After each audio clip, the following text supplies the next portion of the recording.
तो दोस्तों हाल ही में एलसीए नेवी को लेकर काफी सारी रिपोर्ट्स निकल कर आई हैं, जिन्होंने काफी ज्यादा कॉन्फिडेंस को बढ़ाया है। और ये एक ऐसी खबर है जिसका कि काफी लंबे समय से इंतजार किया जा रहा था। ऐसे में दोस्तों भारतीय नेवी का जो प्रोटोटाइप है NP5, इसको लेकर डिफेंस रिसर्च एंड डेवलपमेंट की तरफ से एक बड़ी अनाउंसमेंट की है, जहां पर उनका ये कहना है कि इस एयरक्राफ्ट के द्वारा एक हिस्टोरिकल माइलस्टोन को अचीव किया गया है। दरअसल दोस्तों आपको बता दें कि DRDO की तरफ से अपनी ईयर एंड रिव्यू रिपोर्ट 2023 को जारी किया है और उसके अंदर इस चीज को शोकेस किया गया है कि NP5 ने एक सक्सेसफुल लैंडिंग और टेक ऑफ ट्रायल्स को भारतीय स्वदेश निर्मित कैरियर एयरक्राफ्ट INS विक्रांत से पूरा कर लिया है और इसी को उनकी तरफ से एक हिस्टोरिकल माइलस्टोन की तरह देखा गया है। और उनकी तरफ से कहा गया है कि ये जीता जाता प्रमाण है हमारी उस कैपेबिलिटीज का जो हमने एलसीए नेवी को बनाकर प्रदर्शित किया है। हमने ये दिखा दिया है कि इस क्षेत्र में भी, यानी कि नेवल एविएशन के क्षेत्र में भी भारत की जो आत्मनिर्भरता है वो प्राप्त की जा सकती है। और यहाँ पर आपको बता दें कि कुछ ही देश ऐसे हैं जिनके पास ये कैपेबिलिटी अभी मौजूद है और उन्हीं देशों के ग्रुप में भारत भी अब शामिल हो चुका है। और दोस्तों अगर NP5 की बात की जाए तो इस एयरक्राफ्ट ने अपनी जो पहली उड़ान है वो पिछले वर्ष अगस्त में पूरी कर ली थी और इनिशियली इसको लेकर ये प्लान किया गया था कि ये INS विक्रमादित्य और विक्रांत से चरणबद्ध तरीके से ट्रायल से गुजारा जाएगा और इसकी शुरुआत हो चुकी है। और इसका जो आरंभ है वो बहुत ही प्रचंड हुआ है क्योंकि इसके जो सक्सेसफुल ट्रायल्स हैं वो INS विक्रांत से आयोजित किए गए हैं। और बताया जा रहा है कि ये एयरक्राफ्ट आने वाले समय में कितना ज्यादा इम्पोर्टेंट बनने वाला है। दरअसल आपको बता दें कि ये एयरक्राफ्ट अपनी एडेप्टेबिलिटी और रोबस्टनेस के लिए जाना जाता है और ये भारत के फ्यूचर TEDBF प्रोग्राम के लिए बहुत ही ज्यादा इम्पोर्टेंट है क्योंकि ये प्रोडक्शन रेडी एयरक्राफ्ट जो NP1 और NP2 ट्रेनर है इनके द्वारा प्राप्त किए गए अनुभव के आधार पर बनाया गया है। यानी कि भारतीय नौसेना को यहाँ पर कुछ कमियां महसूस होती हैं तो उनको इस प्रोग्राम के अंदर पूरी तरह से कंप्लीट कर लिया गया है। और दोस्तों जो NP5 है इसका मुख्य तौर पर जो इस्तेमाल है वो क्रिटिकल डेटा को प्राप्त करने के लिए किया जाएगा, जैसे कि यहाँ पर जो स्ट्रेस पॉइंट है, वीक पॉइंट्स हैं, इन सभी का अध्ययन किया जाएगा और क्या पॉजिटिव्स हैं और क्या नेगेटिव्स हैं इनकी रिपोर्ट्स को तैयार किया जाएगा और उसी आधार पर twin engine deck based fighter jet को बनाकर तैयार किया जाएगा। ये भारतीय नौसेना का एक एम्बिशियस प्रोग्राम होने वाला है जहाँ पर भारतीय नौसेना 2035 तक एक नेक्स्ट जनरेशन फाइटर जेट को विकसित करेगी जो कि मौजूदा MiG-29 की फ्लीट को रिप्लेस करेंगे और हमारे जो एयरक्राफ्ट कैरियर हैं इससे ऑपरेट होते दिखाई पड़ेंगे। ऐसे में दोस्तों यहाँ पर सबसे बड़ी बात यह है कि ये जो हमारा NP5 है इसके बहुत सारी क्रिटिकल बेनिफिट्स हैं जिनके बारे में अगर सही मायने में देखा जाए तो यहाँ पर NP5 का जो सही इस्तेमाल होने वाला है वो क्रिटिकल डाटा को प्राप्त करने के लिए किया जा रहा है। और जितना फास्ट ये ट्रायल्स चलेंगे और जितना जल्द से जल्द ये ट्रायल्स कंप्लीट किए जाएंगे उतनी ज्यादा संभावनाएं यहाँ पर बनती हैं कि इसके द्वारा जो प्राप्त डाटा होगा उसको TEDBF के डिजाइन और डेवलपमेंट में इस्तेमाल किया जाएगा। और सच मानिए कि इसका जो डाटा होगा उसी के आधार पर हम एक ऐसे एयरक्राफ्ट को बनाकर तैयार कर पाएंगे जो कि नेवी की सारी जरूरतों को यहाँ पर पूरा करेगा और साथ ही आने वाले समय में अपने आप को साबित करेगा कि भारतीय नेवी के लिए एक सही एयरक्राफ्ट हमने बनाकर तैयार किया है। ऐसे में दोस्तों दूसरी बात यहाँ पर यह आती है NP5 यानी कि इसको एक टेस्ट पैड के रूप में यूज किया जाएगा और या फिर आपको ये लगता है कि यहाँ पर केवल डाटा को कलेक्ट करने के लिए इसका इस्तेमाल किया जा रहा है तो आपको बता दें कि ये पूरी तरह से गलत है क्योंकि आने वाले भविष्य में भारतीय नौसेना इनका एक बड़ा ऑर्डर प्लेस करने वाली है। और आपको याद होगा कि 2023 के अंदर कई बार ये रिपोर्ट निकल कर आई है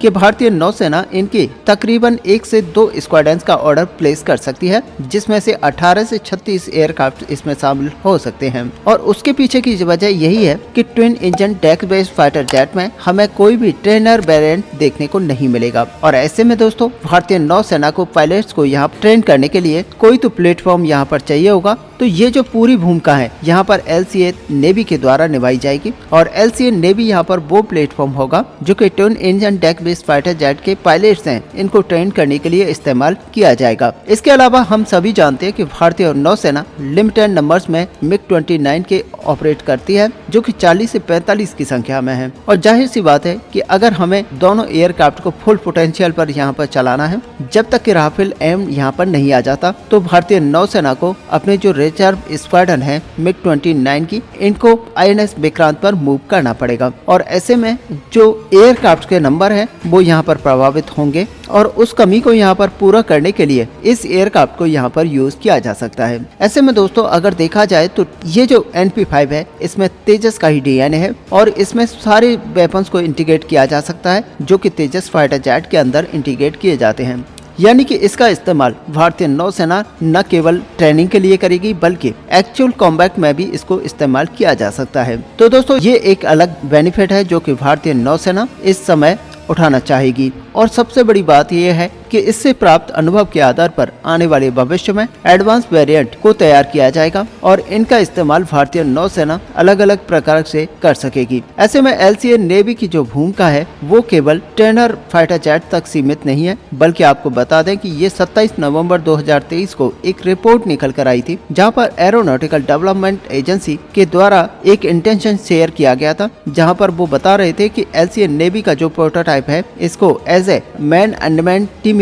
कॉन्सेप्ट के अंतर्गत डिप्लॉय किया जा सकता है, जहां पर ये कटिंग एज अप्रोच को प्रदर्शित करेगा जो कि मैन और अनमैन्ड एरियल व्हीकल के प्लेटफॉर्म को एक साथ ऑपरेट करने के लिए किया जा सकता है। और माना यही जा रहा है कि ये जो डेमोन्स्ट्रेटर फ्लाइट है ये 2025 तक कंप्लीट कर ली जाएगी। अगर दोस्तों यहाँ पर मैन और अनमैन्ड टेक्नोलॉजी को देखा जाए तो ये पूरी तरह से फ्यूचर का टेक्नोलॉजी माना जा रहा है, क्योंकि मैन और अनमैन्ड एयरक्राफ्ट यहाँ पर पूरी तरह से एक साथ कोलैबोरेट करेंगे और इससे जो ऑपरेशन है ये काफी इफेक्टिव बन जाएंगे। दरअसल यहाँ पर अनमैन्ड एयर व्हीकल हैं, ये आने वाले समय में जो एयर डिफेंसेस हैं उनको पेनिट्रेट करने का काम करेंगे और बाकी की जो एयरक्राफ्ट की फ्लीट है इसको पेनिट्रेट करने का काम करेंगे, जिससे कि आगे की आने वाली जो स्ट्राइक्स हैं इनको एग्जीक्यूट किया जा सके। हालांकि ये पूरा जो प्रोग्राम है काफी कॉम्प्लेक्स है और देखने में इतना आसान नहीं लगता है और ऐसे में अगर यहाँ पर आडा के डेमोन्स्ट्रेशन की यहाँ पर बात की जाए तो कुछ चीजें यहाँ पर इस तरह की है कि मैन अनमैन्ड टीमिंग को यहाँ पर डेमोन्स्ट्रेशन के लिए यूज किया जा सकता है और ऐसे में यहाँ पर सबसे पहले देखा जा सकता है कि फॉर्मेशन फ्लाइंग यहाँ पर किस तरह से होती है और इसके अंदर दोस्तों होगा ये कि मैन और अनमैन्ड एयरक्राफ्ट को एक साथ यहाँ पर उड़ान भराया जाएगा और तब यहाँ पर ये देखना इंटरेस्टिंग होगा कि इन दोनों एयरक्राफ्ट के अंदर कितना ज्यादा समन्वय यहाँ पर देखा जाता है और दोनों एयरक्राफ्ट के बीच में कितना ज्यादा कैपेबिलिटीज देखने को मिलती हैं।